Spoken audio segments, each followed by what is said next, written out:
Mesdames, Messieurs, bonjour. Eh bien, nous sommes sur Maxi Reflex, une idée à la quête de la vérité. La quête de cette vérité est la plus ancienne, surtout pour l'homme, pour ne pas dire la personne, une fois ayant atteint l'âge de la conscience, se pose toujours la question de savoir qui suis-je, d'où viens-je et où irai-je une fois après avoir quitté cette terre. Mais quand on n'a pas de réponse, on se confie en un être suprême, on se confie à quelque chose pour certains, mais sinon à un Dieu. Se confier à Dieu, c'est une façon de se décharger parfois de son fardeau. Mais est-ce qu'il est juste question de se confier à un être suprême, à un être qu'on ne voit pas, à un être qu'on ne côtoie peut-être pas directement, et prétendre suivre ses préceptes tout en agissant contrairement? C'est toute une question qu'on doit se poser et chercher à savoir à quel moment peut-on servir Dieu et quels sont les critères qui peuvent nous accompagner dans cela. Maxi Reflex, une idée à la quête de la vérité aujourd'hui. Nous sommes ensemble avec un invité que je vais vous présenter tout à l'heure. Je sais, vous êtes nombreux, vous avez attendu Papa Charles sur ce plateau. Malheureusement, Papa Charles, pour des raisons professionnelles, d'après les dernières informations que j'ai eues, n'a pas pu effectuer le déplacement pour Télécongo Pointe-Noire. Les raisons, eh bien, celui qui est là, qui le représente, va nous les dire. Mais qu'à cela ne tienne. Le thème, comme vous avez été nombreux à le lire, le thème principal aujourd'hui, peut-on dire servir Dieu et poser des actes contraires à sa volonté? Voilà le thème principal d'aujourd'hui sur Maxi Reflex, une idée à la quête de la vérité. Ajouté à cela, eh bien, il y a des sous-thèmes, comme on a su le dire ici. Nous nous pencherons aussi sur la situation du braquage vécu par la structure, donc par l'OPH. C'est sûr que peut-être on aura des réponses, et aussi sur bien d'autres choses. Voilà, vous avez écrit, vous avez même dit pour certains, nous serons devant l'écran. Je pense à Judy Kayel Koutoupo. Eh bien, vous êtes là, vous serez servi, et les numéros de téléphone sont affichés pour vos questions ou encore vos suggestions. C'est pareil pour Georgina Samba, qui a aussi écrit, qui attend les réponses. Fanny Bissila et bien d'autres. Merci à vous pour l'importance que vous accordez à cette émission. Alors, bonjour.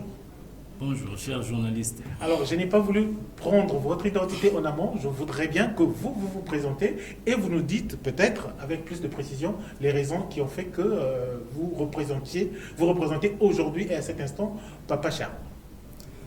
Merci, cher journaliste. Je suis Chrisman Kinwani, membre confirmé de l'OPH, secrétaire à l'éducation des sections de Pointe-Noire et du Koulou, prédicateur principal de l'association Luzolo Amour OPH. Et donc, je suis là en remplacement de Papa Charles Mikungi Lundu, qui est pris donc par des raisons professionnelles. Donc, comme vous le savez, étant un officier supérieur dans les forces militaires de notre République, bien, il est pris par une occupation professionnelle qui ne lui permet pas d'y être. Puisqu'il s'agit de Dieu, il s'agit de la chrétienté dont nous allons parler. Voilà pourquoi je suis sur ce plateau pour le représenter valablement. Donc c'est Chrisman Kinwani. Chrisman Kinwani, merci d'avoir accepté cette invitation. Merci d'avoir représenté Papa Charles Mikungi Lundu sur ce plateau. C'est vrai, en général, sur la chrétienté, mais vous êtes sans ignorer, quand on va toucher et pointer carrément notre doigt sur la situation de Luzolo Amour, on ne va pas se le cacher. Vous êtes prédicateur principal à Luzolo Amour. Je suis tenté de vous poser la question de savoir, Luzolo Amour, quel Luzolo passe apparemment, on a maintenant des factions au niveau de Luzolo, et ici aussi on peut savoir pourquoi, qu'est-ce qui se passe. Je suis ouvert à toutes vos questions. D'accord. Alors déjà, pour commencer, le thème principal, comme on l'a dit, peut-on dire servir Dieu et poser des actes contraires à sa volonté? Qu'est-ce qu'on appelle, d'après vous, servir Dieu? Alors, pour moi, servir Dieu, ou avant de le servir, il faut d'abord l'aimer. Je prendrai un exemple sur la vie d'homme que nous sommes. Si vous avez de la visite, si vous êtes entouré des amis, pour que vous puissiez les servir, que ce soit à boire ou à manger, il faudrait que vous ayez de l'amour envers ces prochains qui vous entourent. Donc, c'est dire que pour servir Dieu, il faut d'abord l'aimer. Et apprendre à l'aimer, c'est obéir à ses commandements. Comme il est dit dans les Saintes Écritures, dans l'Évangile selon Jean, au chapitre 14, au verset 15, « Si vous m'aimez, vous garderez mes commandements. » Donc, aimer Dieu, c'est garder ses commandements. Et c'est exactement en gardant les commandements de l'Éternel, en les mettant en application, qu'on semble dire que j'aime Dieu et je le sers. Et si une personne prétend aimer Dieu et fait le contraire de tout acte qui va à l'encontre de l'amour, il ne sert pas Dieu en vérité. Parce qu'il y a une différence entre être serviteur utile à Dieu et un serviteur inutile. Si vous me permettez d'emprunter les écritures bibliques, nous sommes là dans Matthieu chapitre 25, si j'ai bonne mémoire. Matthieu chapitre 25. Je vais lire à partir du verset... Je vais lire là à partir du verset 29. Okay. Car on donnera à celui qui a, et il sera dans l'abondance. Mais celui qui n'en a pas, on ôtera même ce qu'il a. Et le serviteur inutile, on souligne au rouge, serviteur inutile. Si le Christ Jésus, qui est notre Seigneur, appelle serviteur inutile, bien qu'il y a le terme serviteur qui vient de celui qui sert Dieu, mais il est inutile. On saura de quelle qualité Jésus ou notre Seigneur dit qu'un serviteur est utile et un serviteur est inutile. Et le serviteur inutile, jetez-le dans les ténèbres du dehors, où il y aura des pleurs et les grincements des dents. Lorsque le Fils de l'homme viendra dans sa gloire avec tous les anges, il s'assiera sur le trône de sa gloire. Toutes les nations seront assemblées devant lui. Il séparera les uns d'avec les autres, comme le berger sépare les brebis d'avec les boucs. Je continue la lecture au verset 33.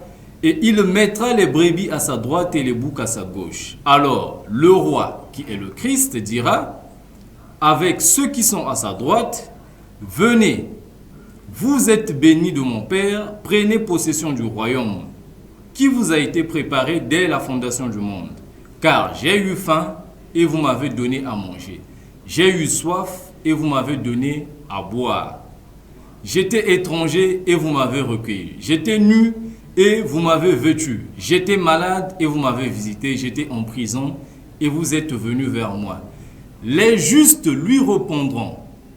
Écoutez bien cet adjectif. Les justes lui répondront, Seigneur, quand t'avons-nous vu avoir faim et t'avons-nous donné à manger, ou avoir soif et nous t'avons donné à boire? Quand t'avons-nous vu étranger et nous t'avons recueilli, ou nu nous t'avons vêtu? Quand t'avons-nous vu malade ou en prison et nous sommes allés vers toi? Et le roi qui est Jésus leur répondra, je vous le dis en vérité, toutes les fois que vous avez fait ces choses à l'un de ces plus petits, de mes frères, c'est à moi que vous les avez faites. Et je dis là, Amen, Amen, Amen, que le Seigneur soit avec nous.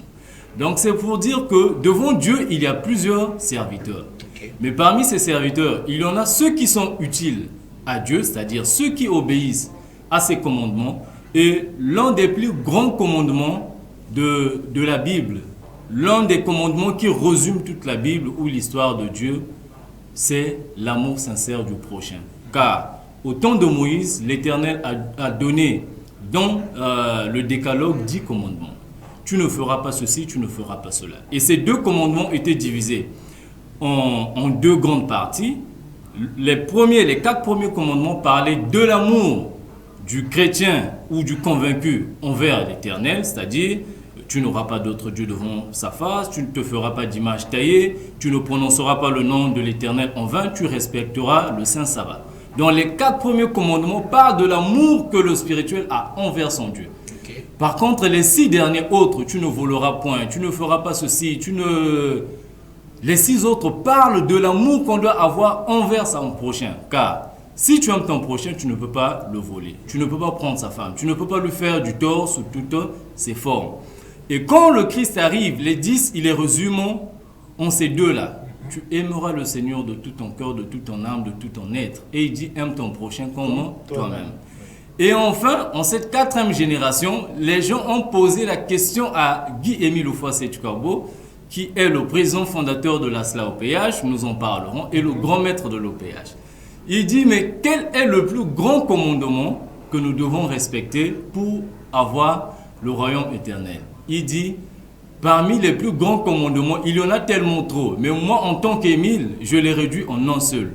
Aime sincèrement ton prochain. Donc, il ajoute l'adverbe sincèrement. Parce qu'on ne peut pas prétendre aimer Dieu qu'on ne voit pas si nous haïssons le prochain qui est devant nous. Donc, aimer Dieu, c'est le servir. Et servir Dieu, ce n'est pas lui mettre des bons repas, des bons vins sur la table, mais c'est plutôt servir, se mettre au service des autres, éviter le mal sous toutes ses formes. Éviter le mal sous toutes ses formes. En tout cas, j'avais bien envie de vous emmener jusqu'à sur ce terrain. Et ce qui est bien, c'est que c'est un terrain que vous maîtrisez, je comprends, et que vous avez bel et bien abordé vous-même. Alors, aujourd'hui, nous sommes là et que vous avez parlé de l'amour. L'OPH, aujourd'hui, par le grand maître, vous venez de citer quelque chose que lui, il a eu à dire, que quand on lui a posé la question sur les commandements, quel était le commandement, voilà, le principal, on peut dire, selon lui, il a dit selon moi, que tu aimeras ton prochain, tu aimeras sincèrement ton prochain. Alors, est-ce que quand on parle de l'amour, on peut parler division? Lorsque nous parlons de l'amour, nous ne pouvons pas parler de division. Okay. Mais pour en venir droit sur le sujet, le zolo-amour, je dirais que l'histoire de la chrétienté est remplie d'embûches qui font que Dieu étant lumière, autour de Dieu ou autour de ses enfants qu'il a consacrés, il y a toujours les ténèbres qui s'approchent pour vouloir essayer à éteindre cette lumière. Et donc, dans cette adversité que nous avons contre les ténèbres, le combat n'est pas seulement nôtre, mais le combat est divin. Mais puisque nous faisons partie du corps de Dieu, nous sommes ses membres. Et donc, ipso facto, nous sommes impliqués dans ce combat qui n'est pas seulement charnel, mais qui est spirituel. C'est ce qui fait qu'à certains, à un moment donné, qu'il y ait comme schisme ou adversité entre ceux qui sont pour Dieu et ceux qui ne le sont pas. Et là encore, il reste à savoir qu'on puisse démontrer, prenons le cas de Zolo, parce qu'on ne va pas aller loin. Bien et aujourd'hui, nous savons que c'est un problème qui est en train de défrayer la chronique, ça et là, que ce soit au niveau des tribunaux, que ce soit au niveau des postes de police, que ce soit, bref, dans les médias. Oui. Aujourd'hui, on parle beaucoup de Luzolo Amour, surtout la scission de Luzolo, qui aujourd'hui essaie de... qui devient un véritable casse-tête chinois. Alors, il y a l'amour, mais il y a scission. En fait, c'est là où on voulait en venir. Mais puisque vous êtes sur la question, j'aimerais rappeler juste aux téléspectateurs qui nous suivent que vous pouvez, par les numéros qui sont affichés, que ce soit le numéro 06, donc que ce soit WhatsApp, audio ou SMS ou écrit, vous pouvez envoyer vos messages par WhatsApp sur le 06, tout comme aussi vous pouvez écrire des messages simples sur les deux numéros ou encore appeler. Par la même occasion, donc, bonjour, c'est le frère Prince depuis le quartier kilomètre 4. J'aimerais savoir, le prédicateur parle de Jésus et aussi croit en Jésus ou en Guy-Émile. Bon, voilà, c'est une question, mais puisque vous avez parlé de Jésus tout à l'heure, sans doute, voilà pourquoi il a voulu poser cette question. Libre à vous de répondre à cette question. Bien entendu. Et après, on va continuer sur cette scission dans l'amour. Nous sommes également au service du public. Je parle de Jésus-Christ parce que je crois véritablement que Jésus-Christ, bien que Fils de Dieu, est Seigneur. Donc c'est le Dieu éternel. Mais je crois fondamentalement aussi en Guy-Émile parce que Guy-Émile Houphouët-Boigny est rédempteur. On dirait que là, je crois maintenant en deux dieux. Non. Parce que nous parlions du Père, que nous parlions du Fils, que nous parlions de l'Esprit de vérité, ce ne sont pas trois entités différentes. Je ne parlerai pas de trois personnes parce qu'on parle de Père à l'époque, depuis la création du monde, jusqu'avant l'arrivée ou la naissance du Fils, qui est Jésus. Parce que la Bible nous dit dans Colossiens 1, de 14 à 15, qu'il est, il mit pour Jésus, l'image réelle du Dieu invisible. Donc, celui qui a conduit le peuple d'Israël d'Égypte jusqu'à la terre promise, c'est celui qu'on appelait le Père, Dieu d'Abraham, d'Isaac et de Jacob. Celui qui a instruit Moïse de construire l'arche, qui a parlé, qui a fait alliance avec Abraham et sa descendance, c'est bel et bien celui que nous donnons l'identité ici du Père. Mais ce n'est pas une autre personne différente du Christ. C'est celui qui s'est manifesté dans la chair en la personne du Christ Jésus. Okay. Et enfin, le Christ, avant de s'en aller, a bien dit, si nous continuons Jean 14, de 15 à 16, si vous permettez que je prenne lecture. Oui, allez-y. Et Jean, donc je rappelle, oui, allez si vous avez trouvé le passage. Jean chapitre 14, à partir du verset 15. Écoutons attentivement ce que le Christ et Jésus nous dit. Si vous m'aimez, gardez mes commandements, et moi je prierai le Père, et il vous donnera un autre consolateur. Le Christ étant le premier consolateur, Jésus a bel et bien laissé des promesses qui diront qu'un autre consolateur viendra. Est-ce qu'il ne faisait pas allusion au Saint-Esprit, puisque ce qu'on dit? Mais bien entendu, le Saint-Esprit est une personne spirituelle, mais aussi est une personne divine. Là, je vais vous donner la différence, parce que dans Jean 16, à partir du verset 12, écoutez bien ce que Jésus nous dit ici. Jean 16, à partir du verset 12 jusqu'au verset 15. J'ai encore beaucoup de choses à vous dire, mais vous ne pouvez pas les porter maintenant. Quand le consolateur sera venu, il vous conduira dans toute la vérité. Déjà, le fait qu'on puisse le personnifier, il vous conduira dans toute la vérité. Il ne parlera pas de lui-même. On ne parle plus ici d'un esprit. Parce que l'esprit ne peut pas parler. Si c'est l'esprit de Dieu, l'esprit devait inspirer. On n'a jamais vu un esprit saint se lever quelque part, après il est en train de parler. Si il est en train de parler, c'est qu'il est vêtu d'un corps. Et je continue la lecture, car il ne parlera pas de lui-même, mais il dira tout ce qu'il aura entendu. C'est pour dire que si l'esprit a entendu du Christ, ce qui veut dire que c'est bel et bien une personne, puisqu'il viendra pour nous les révéler. Et ce qui vient mettre un peu en contradiction entre la foi de chrétiens, c'est d'entendre aujourd'hui la révélation de Guy-Émile Houphouët-Boigny qui dit dans un premier temps qu'il est le fidèle continuateur de la mission secrète de Jésus. Et le jour où il a dit, le 5 octobre 2005 à Boko, si vous voulez savoir, moi, Émile, qui suis-je, qui envoie la lumière de Dieu dans le monde, lisez dans Jean 16, de 10 à 15. Et c'est celui que je suis. Donc, c'est le message qui vient à approuver ou à confirmer que Guy-Émile Houphouët-Boigny est l'autre consolateur, autrement dit l'esprit de vérité promis par le Christ et Jésus, qui vient bouleverser comme la conscience et la foi. Mais sinon, il n'y a pas trois dieux ou deux dieux que nous prions aussi. Jésus a dit, je suis dans le Père et le Père est dans moi. De même que le Fils est dans l'Esprit et l'Esprit est dans le Fils. Et pour conclure, je veux dire ce qui suit. Dieu nous a créés, nous hommes, à son image et selon sa ressemblance. Donc, il a fait l'homme à l'image de ce qu'il est lui-même. Donc, l'homme est composé du corps, de l'âme et de l'esprit. Les trois entités sont dans un, c'est-à-dire dans moi. Je suis habité d'un corps, qui est celui que je suis en train de toucher, d'un esprit qui peut sortir dans mon rêve pour aller aux États-Unis, en France et tout, et à mon réveil, je suis bel et bien dans mon lit, dans un quartier de Pointe-Noire. Et je suis habité d'une âme qui est le souffle de vie, qui sortira de moi ou qui se séparera de mon corps et de mon esprit le jour où je repartirai à Dieu.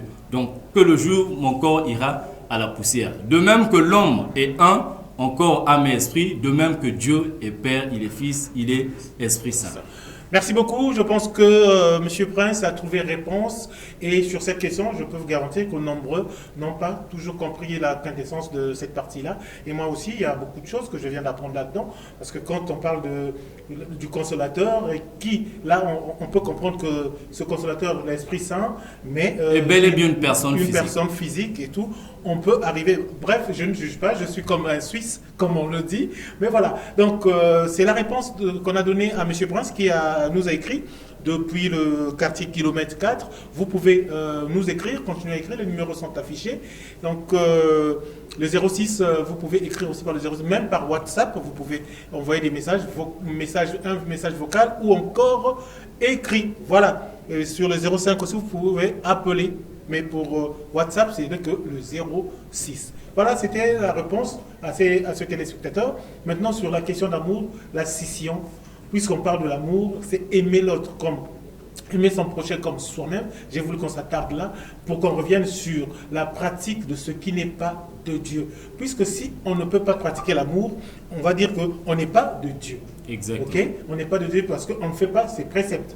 On ne met pas en pratique ses préceptes. Alors, qu'est-ce qui a mené à cette séparation et aujourd'hui une séparation acceptée? Donc on parle de l'OPH, mais il y a des factions. D'accord, merci. Nous sommes là le 23 décembre 1995. Dans un message audiovisuel, Guy-Émile Oufouassétukwabo, grand-mère de l'OPH, s'adresse à l'humanité tout entière et particulièrement à travers l'association Lozolo Amour OPH. Et dit ce qui suit. Parmi les enfants de Dieu, Satan aussi a fait infiltrer ses siens. Et vous les découvrirez, vous allez les découvrir par leur comportement, par leur façon de faire.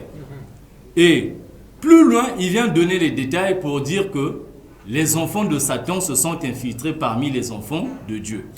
Pour dire que ceux qui sont, parce que je ne sais pas entre les deux factions, la vôtre ou l'autre faction, qui serait la vraie. Donc, supposons que ce soit vous, puisque je suis avec vous sur le plateau. Dans l'autre faction, on peut dire que c'est les enfants du diable qui ont été infiltrés, que le diable a fait infiltrer chez vous. Si j'indexe, je vais juger. Okay. Je n'ai pas le droit de juger, mais nous avons le droit de redresser selon la doctrine. D'accord. Alors, sur cette parole, Dieu seul sait qui est vrai pour lui, qui ne l'est pas, qui ne l'est pas pour l'autre. Allez-y, je vous écoute. Qui l'est et qui ne l'est pas. Et le président fondateur a donné un certain nombre de préceptes et d'ordonnances que nous devons respecter dans son association. Parce que... S'il vous plaît, excusez-moi, on va essayer de prendre pour voir un peu... Allô? Bonjour, vous êtes en direct. Est-ce que vous appelez pour intervenir directement sur l'émission Maxi Reflex? Allô? Bon, d'accord. Allez-y. Alors, ici, Guy-Émile a donné un certain nombre de directives à observer. Parmi les directives, il dit que je sois vivant ou que je sois mort, nul n'a le droit de changer les textes fondamentaux que moi, Émile, j'ai mis en place. D'accord. Alors, nous arrivons dans une association qui a été créée par Guy-Émile Oufouassétukwabo. Avant même sa création, le 15 avril, avant la reconnaissance de son association, le 15 avril 1983, il a subi des enquêtes de moralité par les services policiers et judiciaires de notre pays. Après quoi, on lui a décerné le récépissé 884/83. 83 indique l'année de création de cette association. Et il est arrivé vers la fin des années 97-98, des gens mal intentionnés entourés de son ex-neveu, Feu Passi Monzebele, paix à son âme, qui voulaient donc mettre main basse à son association. Et par voie de conséquence, voulaient changer les textes fondamentaux de l'association pour qu'il puisse se faire cofondateur de Lozolo. Et là, Guy-Émile a dit que je suis le seul et l'unique garant de l'association Lozolo Amour. Et donc, en 2001, il a fait reviser son association, les textes fondamentaux de son association, afin que lui seul soit le fondateur et l'unique garant. Et nous avons évolué ainsi jusqu'à ce que nous nous retrouvons en 2015 où il y a un certain monsieur Bikindu Bisombolo, chef représentant l'autre parti, qui se lève pour dire... pour enlever ou destituer le bureau de Pointe-Noire et du Kwilu qui avait à sa tête le frère Charles Mikungi Lundu. Or, cette pratique est antidoctrinale parce que le maître s'exprime verbalement pour dire que vous n'êtes pas venu à Lozolo pour enlever des gens. Même si vous avez vos règlements intérieurs annexes que vous avez créés dans mon association, mais sachez que le pouvoir de nomination, de démission et d'exclusion incombe à moi, Guy-Émile, le président fondateur. Et s'inscrit dans l'article 12 de nos statuts. Et face à ça, le peuple a boudé, a dit non, ça ne fait pas partie de la doctrine. Donc le fait qu'on puisse bouder a conduit ce frère qui, soi-disant, est venu avec les instructions de Guy-Émile pour enlever le bureau de Pointe-Noire, qui est la section tant convoitée et appréciée par le président fondateur, de subir le martyre des tribunaux. Sinon, ce que nous avons exigé dès le départ, si tu es venu de la part du président fondateur Guy Émile, nous savons comment il s'adresse par nous. Dis-lui de nous adresser par le même canal, soit par écrit, soit par audio. Et depuis 2016, c'est tout ce que nous avons revendiqué. Et la personne, soi-disant, venant avec les instructions, ne pouvons pas nous produire ces supports audio ou manuscrits du président fondateur, nous ont entraînés dans les tribunaux. Et là, nous sommes à plus d'une trentaine de procédures judiciaires. Et je rappelle ici que nous sommes en défense. On nous accuse au tribunal, nous allons. Mais nous n'avons jamais porté plainte à ceux qui nous entraînent dans les tribunaux. Parce que nous savons que notre conviction vient de Dieu, vient de l'Éternel, est basée sur les enseignements de Guy Émile sur l'amour sincère du prochain.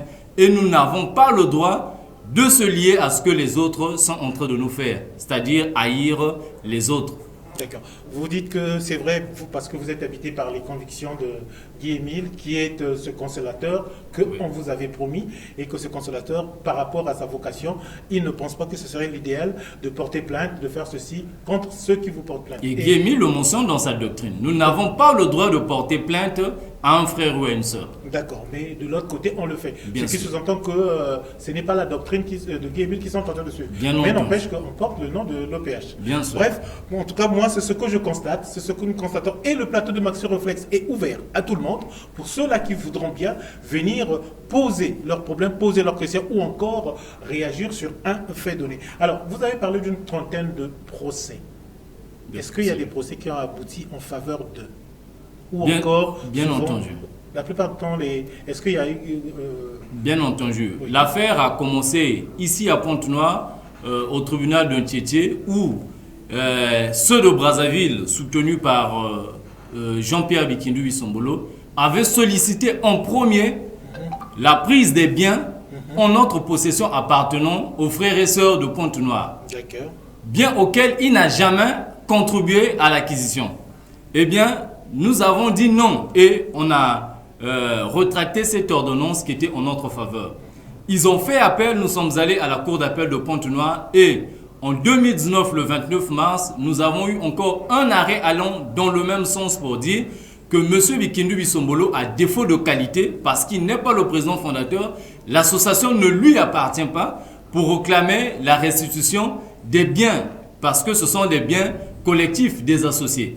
Eh bien, cet arrêt avait fait objet d'une rétractation au niveau de la Cour suprême. L'affaire étant allée à la Cour suprême, nous sommes arrivés là. La Cour suprême a fait objet de cassation, j'allais dire, à la Cour suprême. Donc, la Cour suprême avait simplement cassé et avait renvoyé les deux parties au niveau de la Cour d'appel de Brazzaville. Et ce dossier est encore ouvert jusque-là, bien que nous apprenons que le dossier est enrôlé en notre absence. Nous ne sommes ni notifiés ni signifiés, comme d'habitude. Ils ont vu que le champ de Pointe-Noire ne leur permettait pas de bien évoluer parce que la lecture du droit était bien lue, puisqu'ils usent de leur veste sociale pour dire ils ont certains parents dans leur rang, dont celui qui est devenu chef de monsieur Bikindu Bissombolo aujourd'hui, monsieur Jacob Dimi, a toujours vanté ces mérites-là. Or, soit c'est nous, soit c'est le pouvoir. Donc, le pouvoir politique, donc ici, nous parlons. Parce qu'il prétend être conseiller du président de la République. Si je le dis, c'est parce que nous avons des éléments audiovisuels. Et c'est en vertu de sa situation sociale qui se permet d'entrer, de grimacer les présidents des tribunaux, des magistrats, des officiers administratifs, etc. etc.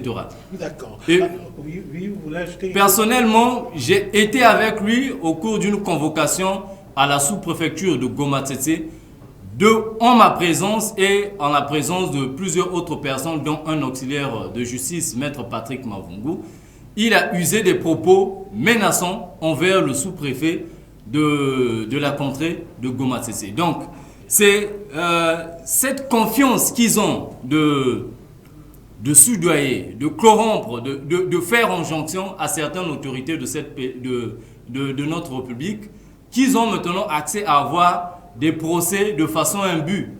D'accord. Alors, de ce côté-là, c'est comme on le dit, nous sommes Maxi Reflex, nous sommes les médias, nous ne sommes pas juste, nous ne sommes pas un tribunal. Qu'à cela ne tienne, les tribunaux sans doute sont en train de jouer leur rôle. Mais nous avons aussi une question, donc on va continuer là-dessus, sur ce dossier. Si Guy-Émile est l'être consolateur de la mission de Jésus, alors que les branhamistes pensent la même chose, finalement, qui a raison? Alors, je ne parlerai pas ici de la profondeur des enseignements de William Marion Branham, qui est un prédicateur dont j'ai lu un peu les préambules. Je ne rentrerai pas aussi dans le jugement. Ce que la Bible nous dit, et c'est ce que le Christ nous dit, que je vous enverrai un autre consolateur qui restera éternellement avec vous. Et en ma connaissance, sauf qu'il ait un enseignement contraire à cela, William Marion Branham, ce prédicateur américain, est sous terre. Donc on peut dire paix à son âme parce qu'il est reparti vers celui qu'il a appelé. Contrairement aux enseignements que Guy-Émile Houphouët-Boigny met à la table de l'humanité tout entière, où il dit que bien que tu sois un homme comme tout autre, tu n'as pas été fait comme tous les hommes. Je t'ai établi d'éternité en éternité pour vivre éternellement. Et pour mettre en comparaison ce que William Marion Branham aurait fait ou a fait sur cette terre et ce que Guy-Émile continue de faire dans la vie du quotidien, on verra que en Guy-Émile, nous avons décelé l'omniprésence, l'omniscience et l'omnipuissance ou l'omnipotence de Dieu. C'est-à-dire que avant que toutes ces choses que nous vivons puissent arriver, Guy-Émile avait déjà révélé. Et dans les moindres détails, il avait déjà annoncé ça. Et le témoignage qui est rendu au quotidien, rien que dans la vie de Pointe-Noire. Si aujourd'hui, notre chaîne de médias RTAOPH de Pointe-Noire a été vandalisée le week-end dernier, on en parlera. C'est simplement par esprit de jalousie, parce que celle de Brazzaville, qui est sous l'autorité des autres, n'aimait plus. Et tellement que les témoignages qui sortent de la population sont très frappants, on ne peut que dire que ce que les gens témoignent en Guy-Émile, c'est bel et bien de la divinité. Ça n'émane pas des choses que nous avons fabriquées de toutes pièces et que nous avons inculquées dans les bouches ou dans les âmes de gens. Vous pouvez faire le tour de la ville de Pointe-Noire, on vous mettra à disposition même demain si vous pouvez arriver là où nous allons tenir notre culte à PACA 120. Vous pouvez remarquer qu'il y a toujours des nouveaux qui viennent. Et ils viennent non pas étant appelés par nous les prédicateurs ou les frères et sœurs de Luzolo, mais qui ont été appelés par Guy-Émile Houphouët-Boigny et de leur bouche, ils proclament la divinité de Guy-Émile Houphouët-Boigny. En tout cas, merci, vous avez suivi et je pense que de l'autre côté, Jérès Lemba et voilà, toute l'équipe ont pris note.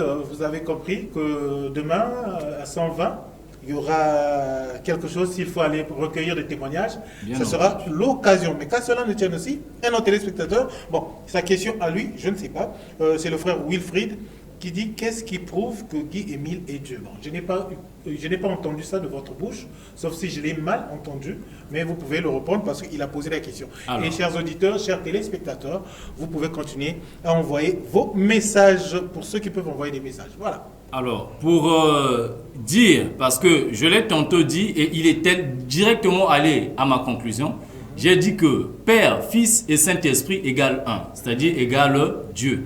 Donc, si je dis que Guy-Émile est le fidèle continuateur de la mission secrète de Jésus, c'est pour dire qu'il est un à Jésus, il est Dieu, comme il venait bien de le conclure. Mais pour les contemporains de Jésus, je vais m'appuyer là à une écriture, Jean chapitre 10 à partir du verset 30. Jean chapitre 10 à partir du verset 30. Nous lisons ce qui suit. C'est Jésus qui parle. Moi et le Père, nous sommes un. Alors les Juifs prirent de nouveau les pierres pour le lapider. Jésus leur dit, je vous ai fait voir plusieurs bonnes œuvres venant de mon Père, pour laquelle me lapidez-vous? Les Juifs lui répondirent, ce n'est point pour une bonne œuvre que nous te lapidons, mais pour un blasphème. Et parce que toi, qui es un homme, tu te fais Dieu.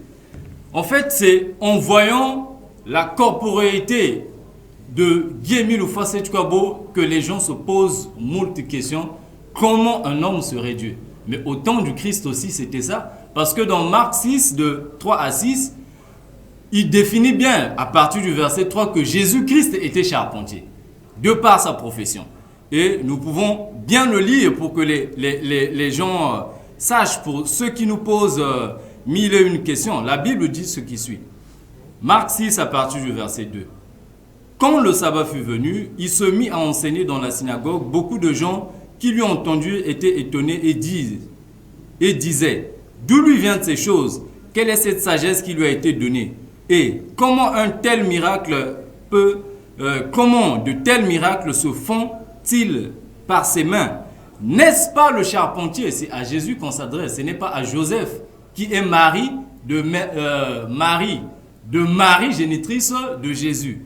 N'est-ce pas le charpentier, le fils de Marie, le frère de Jacques, de José, de Jude et de Simon? Et ses sœurs ne sont-elles pas ici parmi nous? Et il était pour eux une occasion de chute.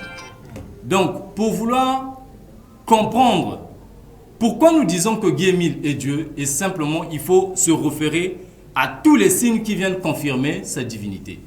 Je mets ici 2 ou 3 signes qui vont mettre en corrélation entre Guy-Émile Houphouët-Boigny et le Christ Jésus, son prédécesseur.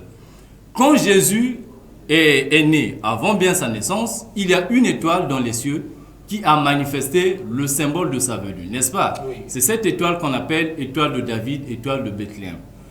À la venue donc, ou à la naissance de Guy-Émile Houphouët-Boigny, cette même étoile qui longtemps brillait au-dessus du toit de Bethléem en Nazareth en Judée, est venue également aussi se déplacer pour le Congo-Brazzaville. Et c'est exactement le 20 mai 92 que cette lumière-là est arrivée. Cette lumière n'était autre que cette étoile révélée par Guy-Émile Houphouët-Boigny, qui est arrivée à Kibosigare au mont Karikari. Et voilà pourquoi, nuit et jour, nous disons que c'est l'accomplissement de ce qui est écrit dans Apocalypse 21, à partir du verset 2 à 3. La nouvelle Jérusalem qui devait quitter les cieux pour descendre sur terre. Parce que l'étoile de David symbolisait le royaume des cieux au-dessus du toit où le Christ Jésus était né. Donc, le fait qu'il y ait la parenté entre l'étoile apparue au temps de Jésus, l'étoile qui vient au temps de Guy-Émile Houphouët-Boigny est un signe marquant. Mais les gens ne peuvent pas l'appréhender d'un coup. Nous avons un Allemand du nom de Oscar Bernardin, plus connu au nom de Abdrouchine, qui a écrit un livre à la fin, au début des années 1921. Le livre est intitulé « Dans la lumière du monde ». Ceux qui peuvent taper sur Google « La grande comète, dans la lumière du monde », vous tombez sur l'un des chapitres de ce livre-là qui parle déjà du déplacement de cette étoile de Bethléem qui devait arriver sur terre. Mais où elle devait arriver en 1921, cet initié allemand ne savait pas. Mais il dit, il faudrait être attentif car là où les premiers rayons de cette lumière se poseront, c'est là où l'Éternel marquera son pas. On ne finit pas par là. En Jésus, nous voyons la conception miraculeuse née par la vertu du Saint-Esprit. Mais pour Guy-Émile, si on disait encore que voilà que cet enfant de Julien Mazonzeka et de Kimfweti Kuka Joseph est aussi né miraculeusement, les gens n'allaient pas croire à ce témoignage. D'ailleurs, même le témoignage de Marie et Joseph ont été contestés par ses contemporains. Donc, lorsque Guy-Émile est né, il est né sans placenta, sans cordon ombilical circoncis. Bon, on ne va pas dire que M. Guy-Émile Houphouët-Boigny vienne pour nous démontrer qu'il a été circoncis ou pas, ou il n'est pas dans le cordon ombilical. Mais nous avons recueilli des centaines et des centaines de témoignages parce que Guy-Émile n'est pas un fable, mais c'est une personne qui a vécu à Brazzaville, dans le Poul, qui vit dans le Poul et qui a vécu dans Pointe-Noire, notamment au quartier Vungu. Il a été connu et il a été vu des hommes. Si vous allez aujourd'hui au quartier Vungu, vous allez demander ce que Guy-Émile a fait, on vous dirait que ce sont des choses insolites. Je vous donne un exemple de point de vue scientifique. On emmenait des gens KO morte, décédée à Vungu. Et vous pouvez aller recueillir des témoignages auprès des anciens de Vungu. Ces malades arrivent décédés. Et Guy-Émile demande, mais c'est quoi? Non, le grand maître, il est décédé. Il est décédé, ok. Faites-lui asseoir là. Et il commande qu'on aille acheter une bouteille de Cronenbourg, donc la bière ancienne. On va acheter une bouteille de Cronenbourg. Guy-Émile donne cette bouteille de bière que vous et moi nous buvons aujourd'hui en forme de ngok, de primus et que sais-je encore. Il donne à une personne décédée et le malade reprend vie. Je poserai une question pour savoir quelle est cette vertu qui était dans ces bouteilles de bière qui pouvait donner le souffle de vie à une personne qui l'a perdu. Guy-Émile Houphouët-Boigny aussi a exercé une carrière de médecin. Notamment, il a exercé à Poto-Poto dans la clinique salutiste et aussi au quartier Vungu où il a exercé pour son propre compte. Mais on emmenait aussi des malades pour lui. Quand il lui manquait de Nivaquine, il pouvait tirer de sa seringue de l'eau douce, de l'eau minérale que nous prenons à la pompe et injecter ça à une personne. N'en faites pas l'expérience, je vous en prie, mais essayez de le faire même sur un animal de rivière, même sur un crapaud. Vous allez voir les effets que ça donne. Mort va s'en suivre. Et aussitôt, le malade qui arrivait KO se retrouvait OK. Il y a de ces manifestations que nous avons vues en Guy-Émile qui démontrent que cet homme, bien que étant un homme physique, n'est pas un homme comme nous autres. Et pour en terminer, j'en finis. Nous voyons multiples fois, depuis 2003, les manifestations de Guy-Émile Houphouët-Boigny dans le soleil et dans la lune. Chose pour dire, c'est vrai que des magiciens, les sorciers ont acquis une certaine puissance démoniaque qui leur permettent d'opérer ou de faire des petits gris-gris. Mais faire une apparition dans la lune ou dans le soleil, imaginez le degré de soleil, je ne peux pas quantifier, je n'ai pas les valeurs en degrés Celsius exacts, la température du soleil et qu'on arrive à percevoir depuis sur Terre une personne apparaître dans le soleil, quelle est sa taille par rapport à la circonférence du soleil pour qu'on l'aperçoive depuis sur cette Terre. Ce ne sont pas seulement des témoignages vécus par les gens de Luzolo, mais aussi vécus des habitants de Pointe-Noire et de partout où nous allons prier. Pour finir, c'est juste pour conclure que lorsque Jésus était dans la barque, les flots de la mer étaient en train de faire bouger la barque. Les disciples crièrent, « Mais maître, nous allons périr. » Quand Jésus se réveillait, il disait, « Homme de peu de foi, pourquoi vous inquiétez-vous » Il leva la main, menaça les vents et la tempête. Aussitôt, les flots, le vent et la pluie s'arrêtèrent.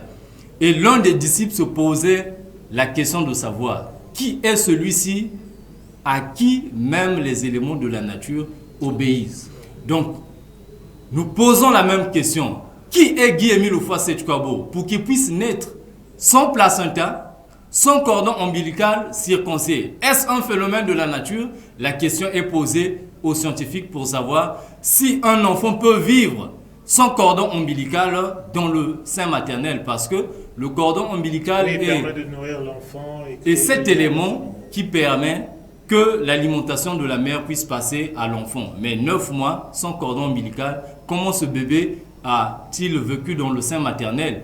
Et si vous voyez, vous avez l'opportunité de croiser physiquement Guy-Émile, vous allez observer qu'il n'a pas de nombril. Donc, preuve qui vient attester que ce bébé n'a jamais eu de cordon ombilical. Et ce n'est pas l'acte d'une opération chirurgicale. En tout cas, ce n'est pas l'acte d'une opération chirurgicale. Vous en direz tant, en tout cas pour ceux qui nous ont suivis ou ceux qui nous suivent.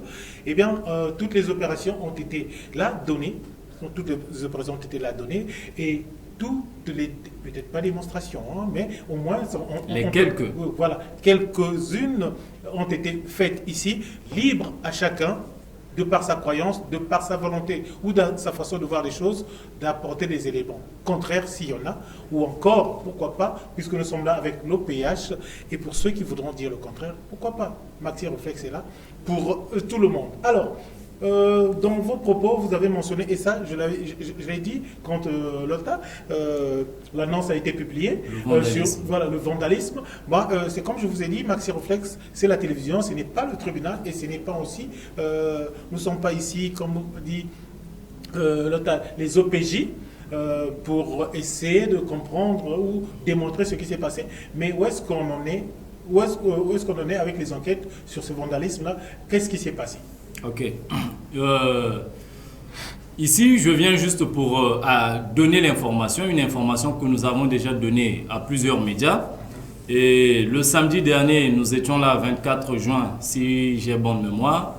Nous avons été surpris à 4h, entre 4h et 5h. Il est un huissier de justice du nom de Emery Denis Mabière Moello qui se rend dans nos locaux de la RTA au PH, qui a défoncé, non accompagné des autres. 5h du matin. À 4h, entre 4h et 5h, a défoncé avec des armes blanches le portail de la RTA est rentré en effraction. Il était accompagné des hommes en civil avec des armes blanches et des armes de guerre. Et l'un parmi eux était habillé d'une tenue de police comme pour faire une mascarade. Alors ils sont rentrés, ils ont ligoté le gardien qui était sur les lieux. Il y avait 2 agents, le chef de programme et un régisseur qui étaient là. Le chef de programme en sentant le tumulte, ce dernier a été menacé et il a été menotté. Et ces derniers sont rentrés directement. Je parle ici d'un huissier qui va intervenir entre 4h et 5h. C'est comme si, un samedi, c'est comme si les tribunaux de notre pays pouvaient tenir des audiences à ces heures-là. Et donc, ils ont arraché des équipements. Nous sommes dans un média, vous connaissez la sensibilité des équipements de médias. Ils ont arraché les émetteurs radio et télé, les onduleurs qui étaient de service et ceux qui étaient de réserve. Ils ont raclé tout le matériel qu'ils ont trouvé à la régie télé et à la régie radio, avec tous les écrans de retour qu'ils ont trouvés dans les parages, les quelques matériels qui étaient disponibles à la régie télé, dont les trépieds nouvellement acquis, il n'y a même pas 2 mois de cela. Ils ont pris également aussi l'ordinateur du chef de programme, donc toute sa machine. Et ils sont allés avec, en partant, l'huissier a déposé quelques documents, dont un procès verbal de récupération des biens. Et dans ce procès verbal de récupération de biens, quand on a vu les documents en annexe, est-ce qu'il était en possession d'un acte de justice, un jugement en arrêt qui lui permet de rentrer en possession en application des réquisitions qu'il a certainement eu à voir. Nous avons constaté que les réquisitions qu'il a menées ne lui avaient jamais été adressées. Ça avait été adressé à un certain maître Moussassi Koumba, huissier de justice de la partie adverse. Et le 26 avril 2022, au moment de l'exécution de ces réquisitions, il a notifié le frère Charles Mikungi Lundu en 30 novembre 2022. Et une fois que nous avions été notifiés, on avait vu les autorités pour leur signifier, pour leur présenter l'acte d'appel et la requête de non-exécution. Que l'affaire est encore en cours au niveau du tribunal, de la cour d'appel de Pointe-Noire. Donc l'huissier ne peut pas venir exécuter ces réquisitions pour une affaire qui est en cours. Et donc les responsables de la police de Pointe-Noire avaient contacté cet huissier pour lui dire de surseoir ces réquisitions jusqu'à épuisement total de cette affaire. Étant donné que l'affaire n'a jamais été épuisée, et là je vous annonce, depuis qu'on a fait appel, c'est lundi à peine hier que nous avons appris par concours de circonstances que le dossier va reprendre lundi à la cour d'appel de Pointe-Noire.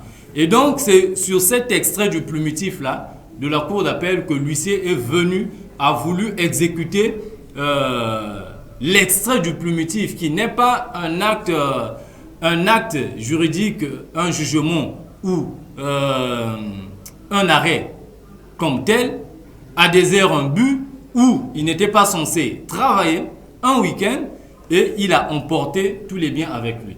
Alors, le fait qu'il puisse être accompagné des gens non identifiés par les services de police et de gendarmerie, parce que nous avons demandé, les enquêtes sont toujours en cours, tous les commissariats de Pointe-Noire ont répondu à non pour ne pas avoir à exécuter une pareille opération à l'aube du samedi 24 juin.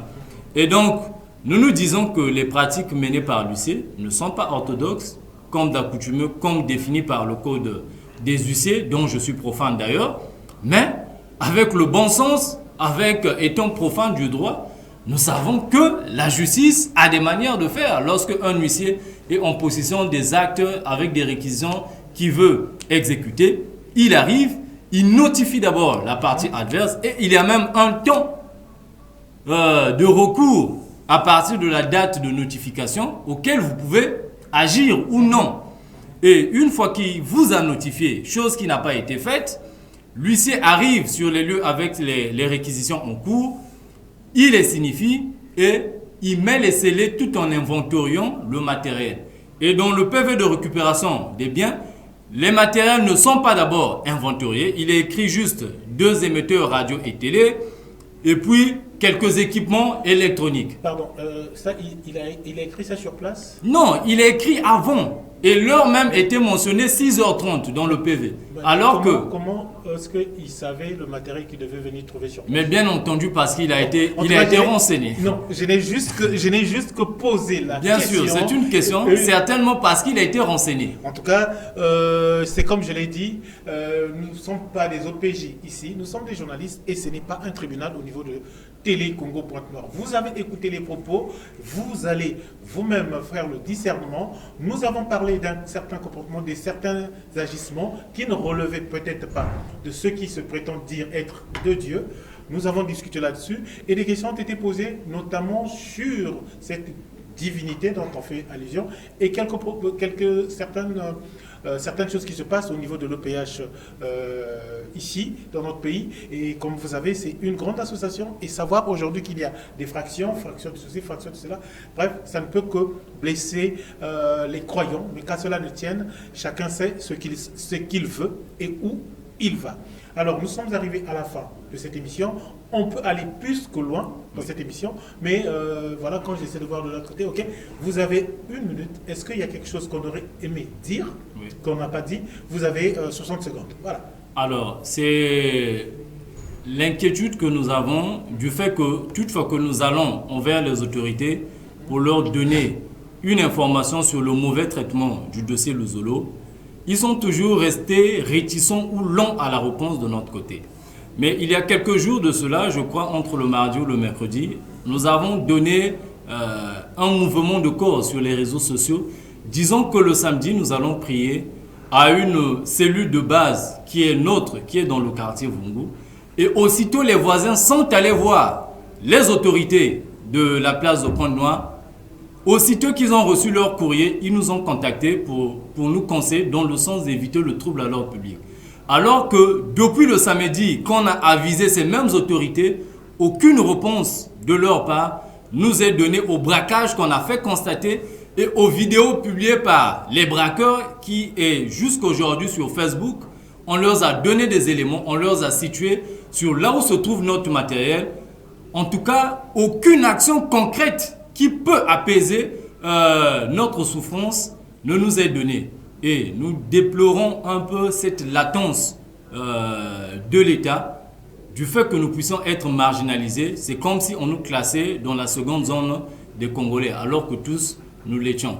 Mais qu'à cela ne tienne, je crois que, étant donné que les enquêtes sont encore en cours, ils sauront quoi faire. En ce qui concerne la divinité de Guy-Émile, je vous dis juste de vous approcher et de voir de vous-même. Demandez au Christ Jésus, demandez à Dieu le Père, demandez à Allah, pour ceux qui croient en toutes les divinités, que est-ce que le Dieu que je prie là, est-ce que Guy-Émile Houphouët-Boigny est le véritable qui est venu en notre génération? Et le Père qui est fidèle à ses promesses vous montrera la voie, la lumière qui est en Guy-Émile Houphouët-Boigny. Merci. Merci beaucoup. En tout cas, c'était un plaisir que de vous avoir sur ce plateau pour discuter ensemble de toutes ces questions. Merci à toute l'équipe qui m'a tenu compagnie. Nous sommes arrivés quasiment à la fin de cette émission, pour ne pas dire à la fin de celle-ci. Merci à toute l'équipe. Merci à la direction interdépartementale de télévision ici à Pointe-Noire. Et merci à tous les responsables de cette structure.